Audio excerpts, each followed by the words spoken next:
Македонското подземје синоќа се пресметуваше на Халкидики. Со испукани 20 куршуми, 2 лица со качулки на главата го екзекутирале 39 годишниот Орхан Бајрами алија Соки, а ранет во болница заврши неговиот пријател Сеат Слезовиќ. Грчките медиуми јавуваат дека утрото било крваво во местото Ханиоти на Халкидики, каде според очевици 30 минути по 3 часот две маскирани лица на мотор се приближиле до изнајмената соба во која престојувале сега починатиот и повредениот и пукале во нив со единствена цел – убиство. Се претпоставува дека убијците ја напуштиле Грција опатувајќи се назад кон Македонија или пак влегле во Бугарија.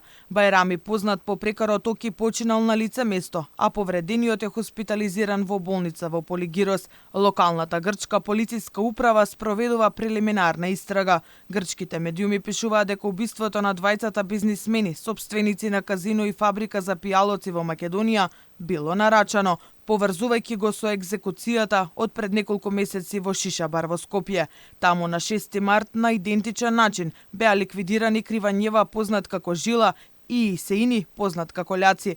Нивните убијци, облечени во црна облек, налик на униформа на полициски специјалци со качулки на главата, испукале 50 куршуми во нив и избегале. По напад од групата убијци го запалила автомобилот Ауди А6 на излезот од Скопје. Регистрацијата на запалениот автомобил со кој дошле до Скопската чаршија била украдена од друго возило. Пред точно 1 месец со двојната ликвидација во Скопската чаршија се поврзуваше и убиството во Приштина на Блерим Дачиот Чаир.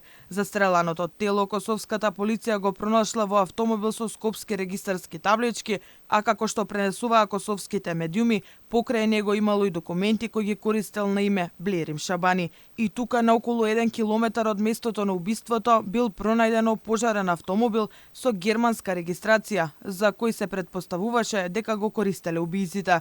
Во автомобилот беа пронајдени 2 калашникови. Тогаш од македонското обвинителство рекоа дека засега за убиството во Шишабар има само еден осомничен кој е во притвор. Поголемиот дел од овој вид убиства остануваат нерасчистени не толку поради недостаток на докази, туку поради можностите за бегство на убијците во балканските земји, но и поради тоа што сторителите влегуваат во земјава преку диви премини и си заминуваат веднаш откако ќе ја завршат крвавата мисија.